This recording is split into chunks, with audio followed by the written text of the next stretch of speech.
تمام عاشقان رسول کو ربیع الاول کا چاند بہت بہت مبارک ہو۔ ایک بڑا کمال کا آپ کو وظیفہ بتانا ہے کہ علماء فرماتے ہیں جو کوئی اس مہینے کی پہلی تاریخ سے لے کر 12ویں تاریخ تک روزانہ 1000 مرتبہ یہ درود پاک پڑھے، یہ بڑا افضل ہے۔ اللہم صلی علی سیدنا محمد النبی الامی وعلی آلہ وبارک وسلم۔ اور یہ جو شخص درود پاک پڑھ کر باوضو سوئے، انشاءاللہ نبی پاک علیہ الصلوۃ والسلام کی زیارت سے مشرف ہوگا۔ تو یہ مہینہ تو خوب درود پاک پڑھنے کا مہینہ ہے، اور پہلی تاریخ سے 12 ربیع الاول تک روزانہ یہ والا درود پاک 1000 بار پڑھ لیں، خوب برکتیں لوٹے۔ اللہ کرے اس بار ربیع الاول میں ہم پر بھی کرم ہو جائے۔ حضرت عباس یہ پیارے آقا کے چچا ہیں، کہتے ہیں یا رسول اللہ صلی اللہ تعالی علیہ وسلم، آپ پر ایمان لانے کی ایک وجہ یہ بھی بنی، جب آپ بچپن میں آپ کو دیکھتا تھا کہ آپ جھولے میں ہوتے تھے، اور آپ جھولے میں جس طرف انگلی اٹھاتے تھے چاند اس طرف چلے جایا کرتا تھا۔ میرے آقا کے علم کا عالم دیکھیں، نبی پاک نے ڈینائی نہ کیا کہ چچا مجھے کیا پتا، میں تو چھوٹا سا بچہ تھا، میں جھولے میں تھا۔ میرے آقا فرماتے ہیں جی میرے چچا، میں چاند سے باتیں کرتا تھا، وہ مجھ سے باتیں کرتا تھا۔ لقد جاء کا جو لفظ ہے ارشاد فرمایا، اس میں بڑی ایمان افروز نعت شریف ہے۔ الحاج مفتی احمد یار خان نعیمی رحمۃ اللہ تعالی فرماتے ہیں قرآن مجید میں عام لوگوں کی پیدائش کے لیے دو لفظ ذکر کیے گئے، خلق یعنی پیدا کرنا، بنانا، یا بدع ایجاد کرنا، مگر پیارے آقا علیہ الصلوۃ والسلام کے دنیا میں تشریف لانے کے لیے 3 الفاظ کا ذکر ہوا۔ نمبر 1 جاء تشریف لائے، نمبر 2 ارسلا بھیجا، نمبر 3 بعثا مبعوث کیا گیا یعنی بھیجا۔ غرض یہ کہ قرآن کریم میں کسی جگہ بھی آپ علیہ الصلوۃ والسلام کی تشریف آوری کے لیے خلق یا بدع یعنی پیدا کرنا کا لفظ نہیں آیا۔ اس پہ بھی یہ حکمت ہے کہ پیارے آقا علیہ الصلوۃ والسلام رب کائنات کی اعلیٰ نعمت ہیں جو بطور تحفہ مخلوق کو دیے گئے ہیں۔ سبحان اللہ سبحان اللہ۔ آپ ذرا سوچئے نبی پاک کی شان کیسی ہے۔ آپ علیہ الصلوۃ والسلام کا دنیا میں آنا ایسا ہی ہے جیسے کسی حاکم کا ایک جگہ سے دوسری جگہ تبادلہ ہو کر آتا ہے۔ اس کا مطلب یہ نہیں ہوگا کہ اس افسر کی تخلیق ہی اب ہوئی ہے، بلکہ وہ تو موجود پہلے سے تھے، اب صرف جگہ کی تبدیلی ہوئی ہے۔ ایسے اول و آخر نبی رسول ہاشمی صلی اللہ تعالی علیہ وسلم کے نور مبارک کی تخلیق تو ساری مخلوق سے پہلے ہو چکی تھی۔ دنیا میں آنے سے پہلے آپ علیہ الصلوۃ والسلام عالم ارواح میں رسول تھے، سارے نبیوں کو فیض دے رہے تھے۔ گویا اس وقت آپ علیہ الصلوۃ والسلام عالم ارواح میں رہ کر انبیاء کرام سے دنیا کو اپنے انوار و تجلیات سے نواز رہے تھے۔ اب آپ علیہ الصلوۃ والسلام خود دنیا میں تشریف لائے اور اپنے انوار و تجلیات سے نوازنا شروع کر دیا۔ درود پاک پڑھنے کے بے شمار فضائل و برکات ہیں۔ مصطفیٰ جان رحمت شمع بزم ہدایت صلی اللہ تعالی علیہ وسلم کا فرمان عالی شان ہے، جو شخص صبح و شام مجھ پر 10 مرتبہ درود پاک پڑھے گا، بروز قیامت اسے میری شفاعت پہنچ کر رہے گی۔ اب کتنا چھوٹا سا کام ہے، 10 بار درود پاک پڑھنے میں کتنی دیر لگتی ہے، اور انعام کتنا بڑا ہے۔ دنیا کا دستور یہ کہ کام زیادہ کرو تو مزدوری زیادہ ملتی ہے، کام تھوڑا کرو تو مزدوری بھی تھوڑی ملتی ہے، مگر میرے رب کی رحمت کے اصول نرالے ہیں۔ میرے رب کی رحمت چاہتی ہے کہ بندہ چاہے تھوڑا کام کرے مگر اس کی بخشش کر دی جائے۔ دیکھیں نا، ذکر اور اذکار، یہ جو زبان سے نیکیاں کرنے کا معاملہ ہے نا، یہ بڑا آسان معاملہ ہے۔ ذرا مل کر کہیے سبحان اللہ، اب کہیے الحمدللہ، اب کہیے اللہ اکبر۔ ہم اپنی جگہ سے ہلے بھی نہیں، ہمارا پسینہ بھی نہیں نکلا، ہمارا کوئی ٹائم بھی نہیں لگا۔ میرا خیال ہے مشکل سے 30 سیکنڈ لگے، مگر ان 30 سیکنڈ میں آپ کو اندازہ ہے آپ نے کیا ارن کر لیا ہے، آپ نے کیا کما لیا ہے۔ اس وقت ہم سب مل کر بھی اپنے پاس جتنی بھی رقم ہے، پیسے ہیں، ویلتھ ہے، سب شامل کر لیں، مگر پھر بھی ہم جنت میں درخت نہیں خرید سکتے۔ Nobody have power to buy tree in heaven۔ ٹھیک ہے نا، ہم پیسے جمع کر کے ڈیفینس میں پلاٹ تو خرید سکتے ہیں، اسلام آباد میں کوئی پراپرٹی خرید سکتے ہیں، لندن میں کوئی پراپرٹی خرید سکتے ہیں، مگر پوری دنیا میں کوئی ایسا نہیں جس کے پاس یہ اختیار ہو کہ وہ جنت کی پراپرٹی خریدے۔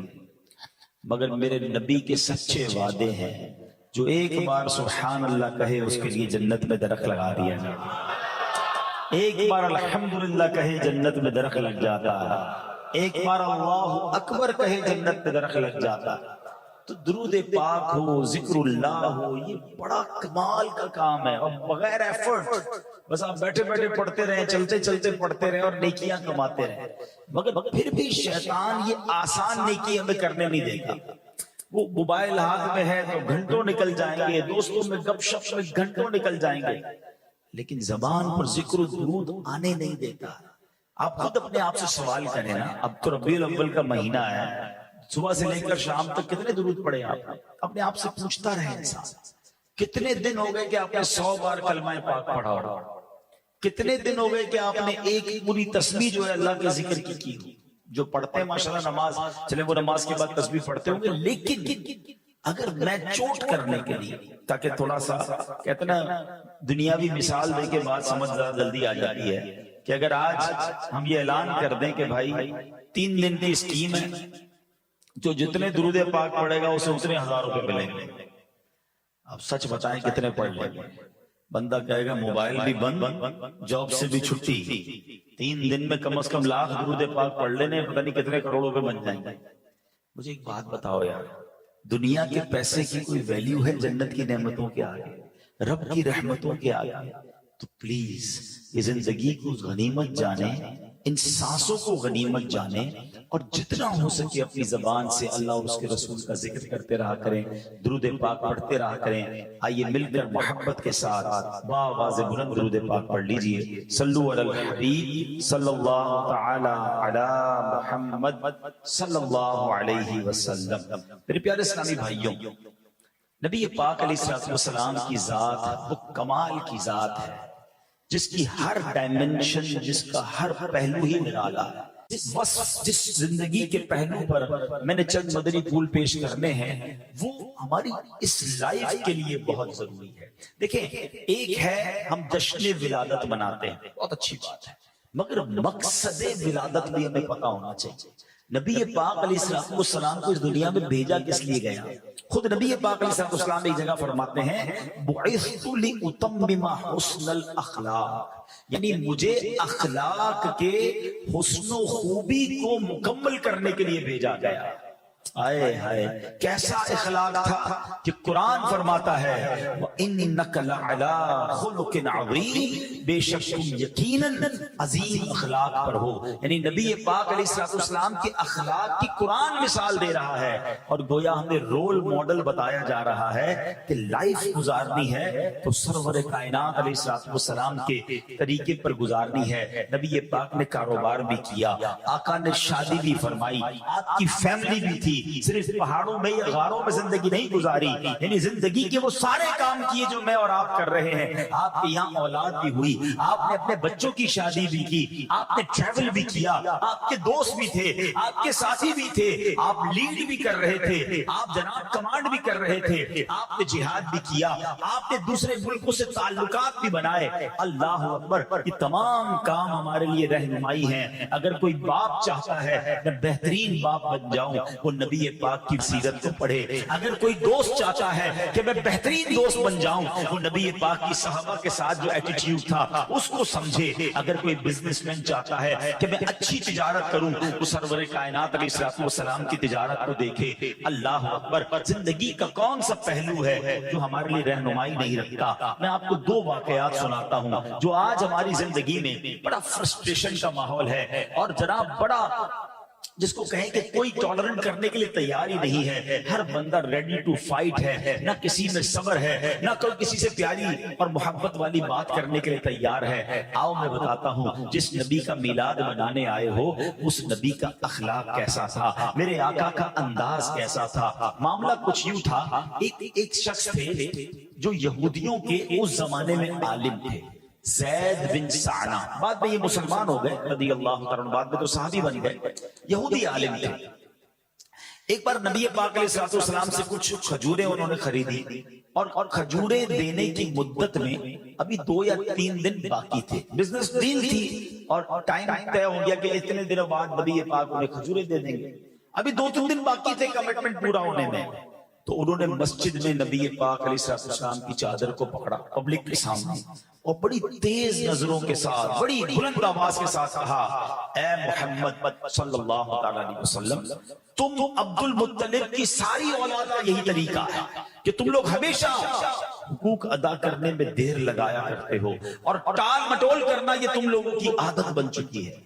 پیارے آقا سے اس طرح بات، صحابہ موجود ہیں، مسجد نبوی شریف کا ماحول ہے، اب حضرت امیر المومنین عمر فاروق اعظم رضی اللہ تعالیٰ عنہ، آپ کا جلال، آپ کی نبی پاک سے محبت، آپ تو کھڑے ہو گئے نا کہ نبی پاک سے یہ کون اس طرح بات کر رہا ہے؟ بڑی تیز نظروں سے آپ نے انہیں گھورا اور کہا، اے اللہ کے دشمن، اگر نبی پاک کا ادب نہ ہوتا ابھی تلوار سے تیرے سر کو قلم کر دیتا۔ اللہ اکبر۔ اب نبی پاک کا ایٹیٹیوڈ کیا ہے ذرا تصور کرو، میں کہیں یا آپ کہیں جا رہے ہو، ہمارے 4-5 دوست یا ہمارے باڈی گارڈ ہمارے ساتھ ہوں اور کوئی ہمارے ساتھ بدتمیزی کرے، اب ہم کیا کرتے ہیں کہ جناب اتنے سارے لوگ ہمارے ساتھ ہیں، اس کو تو سیدھا سبق سکھانا ہے۔ ابھی یہ پاک کے ساتھ عمر فاروق بھی ہیں، دیگر صحابہ بھی ہیں، مسجد بھی آپ ہی کی ہے، یہ بندہ بھی غیر مسلمان تھا، مگر نبی پاک نے کیا کیا یہ سمجھو۔ آقا علیہ السلام نے عمر سے کہا، حضرت عمر رضی اللہ عنہ سے، اے عمر تم یہ کیا کہہ رہے ہو؟ تمہیں تو چاہیے تھا کہ مجھے ادائے حق کی ترغیب دیتے، مجھے یہ کہتے کہ حضور اس کی کھجوریں دے دے اور اس کو نرمی کے ساتھ بات کرنے کا سمجھاتے کہ تم نرمی سے بات کرو، اور نبی پاک فرماتے تو مجھے کہتے کہ پیارے آقا آپ اس کا حق ادا کر دیں۔ اللہ اکبر۔ اب نبی پاک نے حضرت عمر سے کیا کہا کہ اس کو اس کے حق کے برابر کھجوریں دے دو اور تھوڑی کھجوریں زیادہ بھی دے دو۔ حضرت عمر کہتے ہیں ایک تو بدتمیزی کی اس نے، اچھا ٹھیک ہے، اب اس کی جتنی کھجوریں نکلتی اتنی دینا، ایکسٹرا کس چیز کی دینی ہے؟ نبی پاک علیہ السلام نے فرمایا چونکہ تم نے ٹیڑھی، اچھا اب نبی پاک نے ان کی تربیت تو فرما دی کہ اس لیے دینی ہے کہ تم نے اس کو بڑی ٹیڑھی نظروں سے دیکھا تھا، غصے سے دیکھا تھا، اس کا دل ٹوٹ گیا ہوگا، تھوڑی کھجوریں زیادہ دے دو تاکہ اس کا دل جو ہے وہ تم سے بہل جائے، اس کا دل صاف ہو جائے۔ حضرت عمر اس کے پاس جا کر کھجوریں لے کر گئے۔ اچھا یہاں ایک بڑی باریک سی بات ہے، نبی پاک خود بھی کھجوریں دے سکتے تھے، کسی اور کے ذریعے بھی بھیجا سکتے تھے، مگر صحابہ کی تربیت کا انداز کیا ہے کہ جس صحابی کو زیادہ جلال آیا اسی صحابی کے ذریعے کھجوریں بھجوائیں اور کہا تھوڑی زیادہ بھی دو تاکہ تربیت ہو جائے۔ حضرت عمر جاتے ہیں، زید بن ثانہ سے کہتے ہیں تمہاری کھجوریں لے لو اور یہ تمہارے لیے کچھ اور کھجوریں بھی نبی پاک نے بھجوائی ہیں۔ کہتے زیادہ کیوں بھجوائی ہیں؟ کہا میرے آقا نے فرمایا میں نے تم کو بڑے غصے سے دیکھا تھا، تمہارے سامنے میری آواز بلند ہو گئی تھی، تمہاری دل جوئی کے لیے کچھ کھجوریں زیادہ بھجوائی ہیں۔ اللہ اکبر۔ اب زید بن ثانہ نے کیا کہا، اے عمر تم مجھے پہچانتے ہو کون ہوں؟ کہ کون ہوں؟ کہا میں زید بن ثانہ ہوں۔ کہ تم وہی ہو جو یہودیوں کے بہت بڑا عالم ہے؟ کہا میں وہی ہوں۔ کہ تمہیں تمیز نہیں ہے کہ اللہ کے نبی سے بات کیسے کرتے ہیں؟ اتنی تم نے بلند آواز سے بات کی، اتنا مس ایٹیٹیوڈ تم نے کیا۔ اب سنو زید بن ثانہ کیا کہتا ہے، وہ کہتے ہیں بات یہ ہے کہ میں نے اپنی کتابوں میں پڑھا ہے کہ جو آخری نبی ہوں گے ان میں 2 نشانیاں ہوں گی، ایک تو یہ ان کی نرمی غصے پر غالب رہے گی، اور دوسری یہ کہ جتنی جہالت کا برتاؤ کیا جائے گا اتنا حلم اور بردباری ان کا بڑھتا چلا جائے گا۔ اے عمر مجھے ٹیسٹ لینا تھا، مجھے پتا تھا کہ بڑوں سے اس طرح بات نہیں کی جاتی، مگر مجھے چیک کرنا تھا کہ جو ہماری آسمانی کتابوں میں آخری نبی کی نشانیاں ہیں یہ نشانیاں ان میں موجود ہیں کہ نہیں۔ اے عمر میں نے پہچان لیا ہے یہ اللہ کے آخری نبی، یہ سچے نبی ہیں۔ عمر سنو میں بہت مالدار آدمی ہوں اور میں نے اپنا آدھا مال نبی پاک کے قدموں میں قربان کر دیا، اسلام کے لیے وقف کرتا ہوں اور میں کلمہ پڑھتا ہوں اور گواہی دیتا ہوں کہ اللہ کے سوا کوئی معبود نہیں اور محمد الرسول اللہ اللہ کے رسول ہیں۔ ایک بار نبی پاک صلی اللہ علیہ وسلم کہیں آرام کر رہے تھے، ایک دشمن غیر مسلم معاذ اللہ نبی پاک پر معاذ اللہ قاتلانہ حملہ کرنے کے لیے تلوار لے کر آ گیا۔ کوئی گارڈ نہیں، نبی پاک کے ساتھ کوئی اس وقت صحابی بھی نہیں تھا، ہاتھ میں تلوار، نام تھا اس کا غورس۔ نبی پاک کے سامنے آ کے کھڑا ہو گیا، پیارے آقا کی مبارک آنکھیں کھولی، غورس بڑے تکبر میں کہتا ہے اے محمد آج تمہیں مجھ سے کون بچائے گا؟ کیونکہ کوئی نہیں تھا، ہاتھ میں اس کے تلوار ہے۔ سبحان اللہ، نبی پاک نے ایک ہی لفظ کہا، اللہ۔ عطا کس کی زبان سے ہوا تھا؟ اللہ کے حبیب کی زبان سے۔ نام کس کا کہا؟ اللہ۔ اللہ اکبر، یہ لفظ کی ایسی ہیبت تاری ہوئی غورس پر کہ وہ لرزنے لگا، اس کے ہاتھ سے تلوار گر گئی۔ اب نبی پاک نے تلوار اٹھائی، کہا غورس اب تمہیں کون بچائے گا مجھ سے؟ اب تمہیں کون بچائے گا؟ اب ذرا سوچو، جو بندہ مارنے آیا ہے اب آپ کے ہاتھ میں تلوار آ گئی ہے۔ تو کہتا ہے آپ تو کریم باپ کے قریب بیٹھے ہیں، آپ تو معاف کرنے والے ہیں، غلطی ہو گئی مجھے معاف کر دیں۔ نبی پاک نے اسے معاف کیا، اپنی قوم میں جا کر کہتا ہے ایسی شخصیت سے مل کر آیا ہوں جو خون کے پیاسوں کو معاف کر دیتے ہیں۔ کلمہ پڑھ کر غورس میں مسلمان ہو گئے۔ ارے اسلام کی تاریخ بھری ہوئی ہے۔ Whenever you see اسلام کی مسکنسیپشن ہے اسلام کے بارے میں کہ اسلام تلوار کے زور پہ پھیلا ہے، نہیں جناب، اسلام جو ہے وہ معافی سے پھیلا، درگزر سے پھیلا، اسلام محبتوں سے پھیلا ہے۔ فتح مکہ کیا تھا؟ آپ نے کبھی اس کو اگر اسٹڈی کریں نا، اللہ اکبر، پہلے تو ذرا مکے والوں کا ظلم یاد کرو کہ نبی پاک کی راہ میں کانٹے بچھائے جاتے، پیارے آقا پر پتھر ان لوگوں نے برسائے، صحابہ کرام کو شہید کیا، نبی پاک کے صحابہ کو تپتی ریتوں پر لٹایا، کئی صحابہ کو زخمی کر دیا، اور پھر ایک وقت ایسا آیا کہ نبی پاک کو مکہ چھوڑنا پڑا۔ کبھی سوچو کراچی میں جو رہتے ہیں، جن کی پیدائش کراچی کی ہے، آپ کی عمر 50 سال ہو جائے، آپ کے بچے یہاں ہوں، بچوں کے بچے یہاں ہوں، آپ کا کاروبار یہاں ہو، آپ کی پراپرٹی یہاں ہو، اور ایک وقت ایسا آئے کہ آپ کے ساتھ اتنا ظلم ہو کہ آپ کو سب چھوڑ کے جانا پڑے، کتنا دکھ ہوگا نبی۔ اور پھر کعبہ بھی وہاں ہو، مکہ بھی وہاں ہو۔ نبی پاک جب مکے سے گئے تھے نا مدینے، بڑے افسردہ تھے، اور آپ نے ایک گھاٹی پر کھڑے ہو کر کعبے کی طرف اشارہ کر کے کہا تھا، اے کعبہ اگر مجھے مکے والے نہ نکالتے تو میں کبھی تجھے چھوڑ کے نہ جاتا۔ بڑے غمزدہ دل کے ساتھ، اور پھر وہ سفر بھی کتنا خوفناک، اور کتنا یہ سمجھے کہ دشمنوں کا خوف تھا کہ سیدنا ابوبکر صدیق کو لے کر اکیلے ٹریول کیا تھا نبی پاک نے، غار ثور میں 3 راتیں گزاری، اور راستہ بدل کے نبی پاک جو ہے وہ مدینے پہنچے تھے، مگر صرف 8 سال کے اندر اللہ نے اسلام کو وہ طاقت دی کہ وہی آقا علیہ السلام جو اپنے صحابہ کو پہلے خاموشی سے مدینے پہنچنے کی آپ نے تلقین کی تھی، اب 10,000 کا لشکر لے کر مکے آ رہے ہیں، اور سبحان اللہ بغیر جنگ کے مکہ فتح ہو گیا۔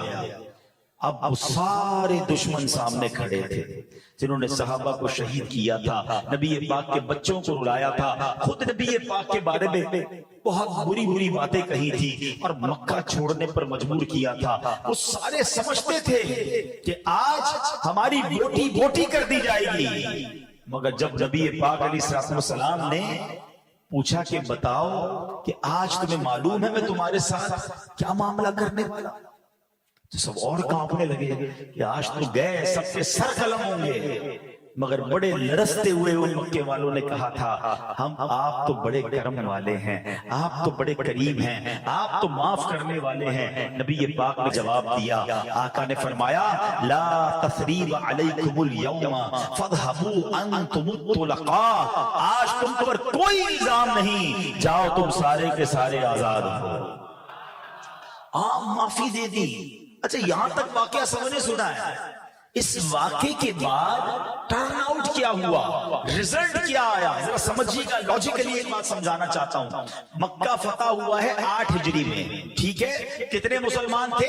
10,000 مسلمان مدینے سے لشکر کے طور پر آئے تھے، کچھ عورتیں مدینے میں ہوں گی، وہاں بھی 10,000 آپ کاؤنٹ کر لو، تو all together in all around the world 20-25 ہزار سے زیادہ مسلمان نہیں ہیں، مگر ادھر معافی کا اعلان ہوا، وہ زاروں کتار رونے لگے، ان کو خیال ہی نہیں تھا کہ ہم معاف کیے جائیں گے، ہم نے تو ان کے بچوں کو، ان کے صحابہ کو شہید کیا، ہم نے ان کی عورتوں کے ساتھ بدتمیزی کی، ہم نے ان کے ساتھ بڑا ظلم کیا، ان کی پراپرٹی پر قبضہ کر لیا، یہ آج ہمیں کیسے چھوڑیں گے؟ مگر جب نبی پاک نے معاف کیا نا تو اہل مکہ زاروں کتار رونے لگے، اور ہزاروں کی تعداد میں لوگ کلمہ پڑھ کر مسلمان ہو گئے۔ اچھا اس کا رزلٹ کیا ہے؟ حجت الوداع، کب ہوا ہے؟ دیکھو میں آپ کو چلے چھوٹی سی اسلام کی ہسٹری سمجھو، اسلام کس گریجولی انداز سے آگے بڑھا ہے۔ اسلام جب نبی پاک علیہ السلام مکے سے مدینے گئے نا تو تقریباً 70-80 صحابہ ہجرت کر کے گئے تھے۔ وہاں پہلے سے کچھ صحابہ موجود تھے۔ 2 ہجری میں غزوہ بدر ہوتا ہے۔ کتنے صحابہ تھے؟ سب کو بدر والوں کی تعداد یاد ہوگی، 313 یاد ہے نا؟ 2 ہجری ہجرت کر کے گئے اور آفٹر 2 ایئرز اونلی، اور اس وقت نبی پاک نے بدر کے میدان میں ایک جملہ کہا تھا دعا کرتے ہوئے کہ یا اللہ اگر آج یہ مارے گئے تو تیرا نام لینے والا دنیا میں کوئی نہیں ہوگا۔ اس کا مطلب پوری دنیا میں 313 صحابہ بدر میں تھے، کچھ خواتین ہوں گی، آل ٹوگیدر موٹا حساب کر لو 600-700 لوگ دنیا میں مسلمان تھے۔ ہجری کون سی ہے؟ 2۔ 3 ہجری میں ہوتا ہے غزوہ احد، وہاں 700 مسلمان احد کے میدان میں ہیں۔ 300 سے تعداد کہاں پہنچی؟ 700 تک۔ پھر اس کے بعد آگے چلیں، 6 ہجری میں صلح حدیبیہ ہوتا ہے، جب مسلمان مدینے سے مکے عمرہ کرنے گئے تھے۔ 1400 کا نبی پاک لشکر لے کر آئے تھے۔ 700 سے تعداد کہاں پہنچی؟ 1400۔ کتنی سلو گروتھ ہے، سمجھ رہے ہو آپ؟ نبی پاک نے اعلان نبوت کب کیا ہے؟ 40 سال کی عمر میں۔ تھوڑا میرے ساتھ رہو نا تو سیکھ لو گے بات کو۔ کتنے سال کی عمر میں کیا؟ 40 سال کی عمر میں۔ مکے کب گئے تھے؟ 53 سال کی عمر میں۔ 13 سال کی تبلیغ کے بعد 70-80-100 مسلمان ہوئے۔ 2 ہجری اور ملا لیں، 13 اور 2 کتنے ہو گئے؟ 15 سال میں بدر ہوتا ہے۔ بدر میں کتنے تھے؟ 313۔ اب جناب آگے جا کے 6 ہجری میں ہو رہا ہے صلح حدیبیہ، کتنے ہو گئے؟ 1400۔ 6 اور 13 سال مکے والے، 19 سال کی تبلیغ ہے، اور مسلمان کتنے ہوئے؟ 1400۔ سمجھ رہے ہو تبلیغ کون کر رہا ہے؟ رب کے حبیب۔ کتنی تکلیفیں اٹھائیں، اور اب 8 ہجری میں۔ اچھا صلح حدیبیہ میرا موضوع نہیں ہے، ورنہ جنہوں نے پڑھا ہے وہ میرا جملہ پک کر لیں گے۔ آپ کو یاد ہوگا جب صلح حدیبیہ میں نبی پاک نے احرام اتارا تھا نا تو کچھ صحابہ نے کہا تھا حضور یہ کیسی معاہدہ ہے، ہم بغیر عمرہ کیے جا رہے ہیں؟ تو آپ نے فرمایا تھا یہ فتح ہے، یہ فتح کی طرف اشارہ ہے۔ میرے آقا نے مستقبل کی پلاننگ بتائی تھی۔ 6 ہجری میں 1400 ہیں، 8 ہجری میں 10,000 کا لشکر لے کر آ رہا ہے، اور مکہ فتح ہو گیا within 2 years۔ پھر بھی میں اب جو بتانے جا رہا ہوں بات وہ بڑی امیزنگ بات ہے، یہ آپ کو پتا ہونی چاہیے۔ 10,000 لوگ کب ہیں؟ 8 ہجری میں۔ اگین کیلکولیٹ کرتے ہیں، 13 سال مکے والے، 8 سال مدینے والے، کتنے ہو گئے؟ 21 سال۔ کتنے مسلمان ہوئے؟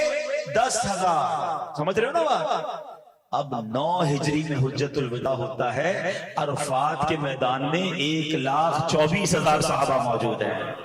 اذا جاء نصر اللہ والفتح ورأیت الناس يدخلون فی دین اللہ افواجا۔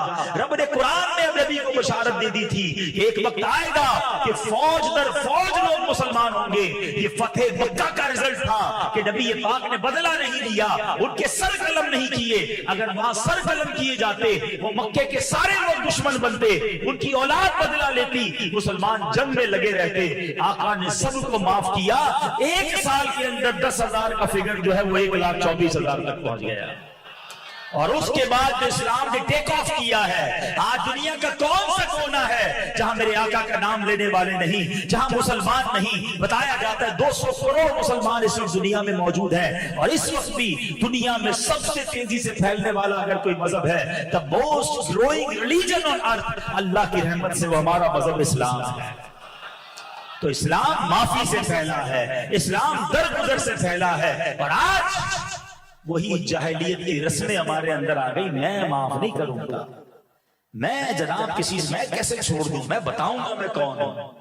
واقعی یہ وہ غلطی کر رہے ہیں، ہم نبی پاک کو بھی ناراض کرتے ہیں، اللہ کو بھی ناراض کرتے ہیں کہ جب ہم بدلہ لینے کی بات کرتے ہیں، ہم دشمنی کی بات کرتے ہیں، ہم چھوٹی غلطی بھی کسی کی معاف نہیں کرتے۔ ہمارا ملازم غلطی کرے اس کو گالیاں نکالتے ہیں، اس کو برا بھلا کہتے ہیں۔ ارے وہ انسان ہے، ہو گئی غلطی، کبھی معاف بھی کر دیا کرو۔ ہر غلطی کی سزا نہیں ہوتی، بیوی سے غلطی ہو جائے اس کو گالیاں دیتے ہیں، بچوں سے غلطی ہو جائے بعض اوقات اس پر زیادتی کرتے ہیں۔ ایسا نہ کرو اے میرے پیارے اسلامی بھائیوں، اللہ معاف کرنے والا ہے اور معافی کو پسند کرتا ہے۔ ہم سب یہ چاہتے ہیں کہ اللہ ہم سب کو معاف کر دے، یہ چاہتے ہو نا؟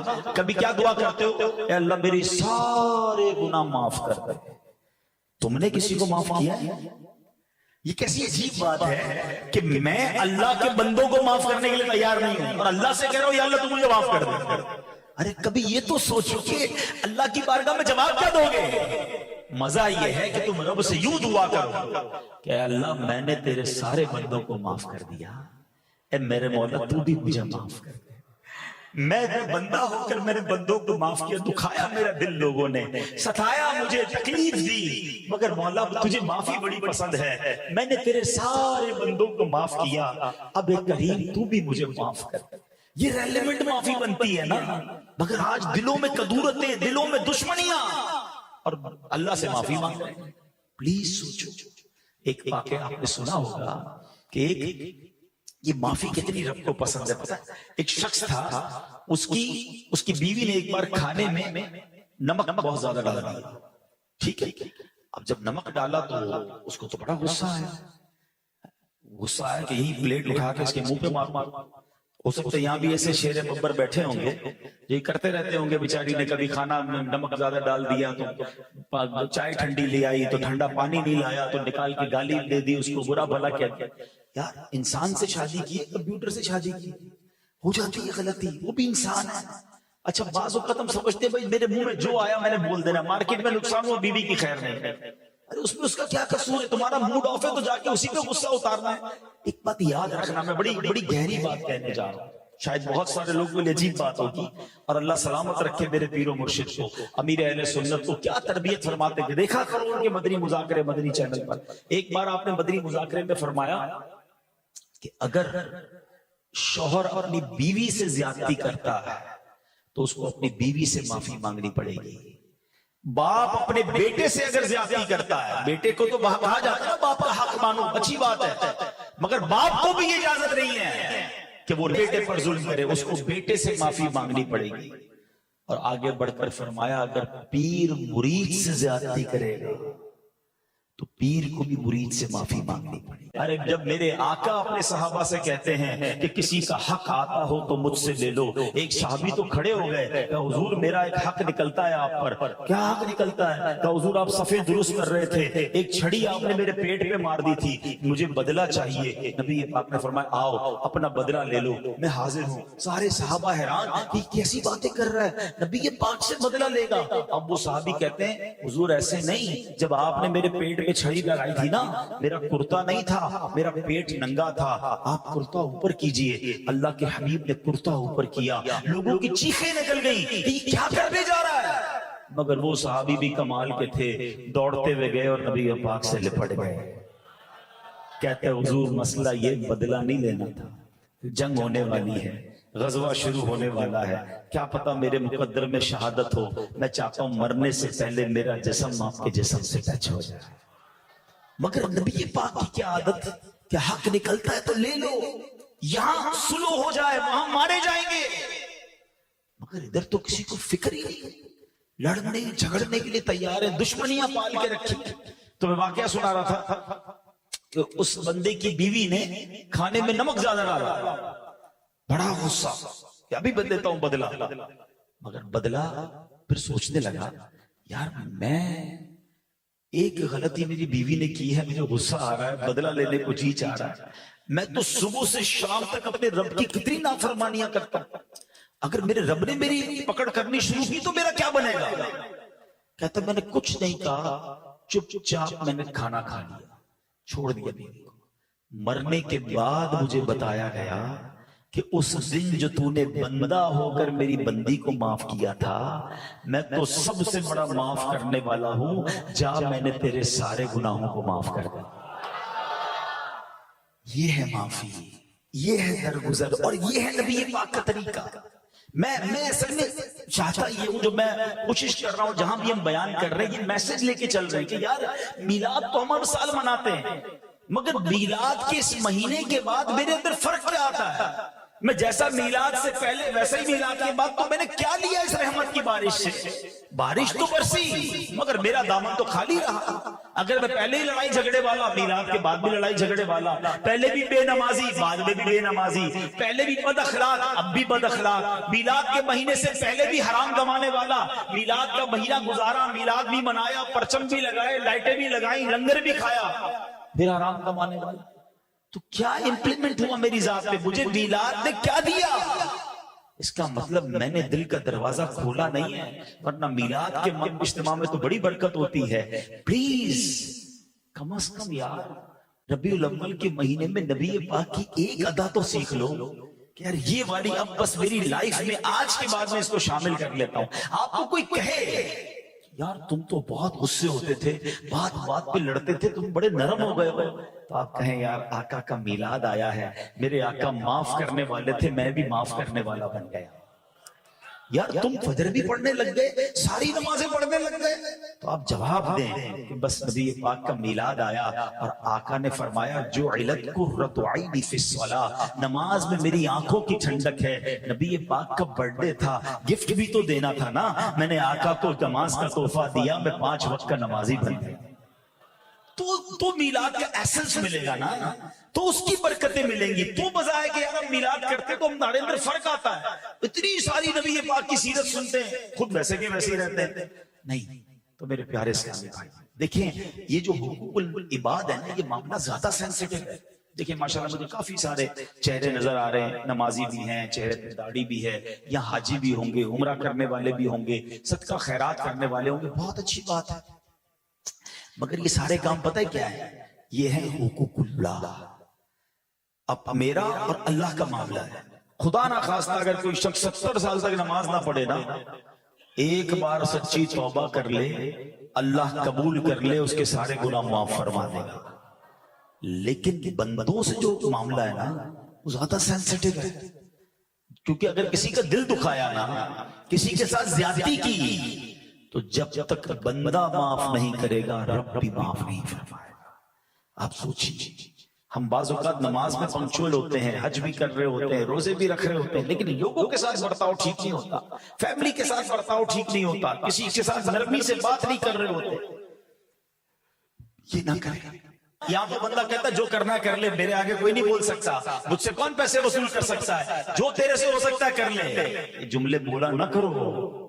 ہاں ٹھیک ہے، وہ غریب جو ہے نا کچھ کر نہیں سکتا، مگر ایک کام کر سکتا ہے کہ اللہ کو مدد کے لیے پکار سکتا ہے. اور ظالم کی گریبان پر مظلوم کا ہاتھ ہوتا ہے جب رب عز و جل اس سے انتقام لیتا ہے.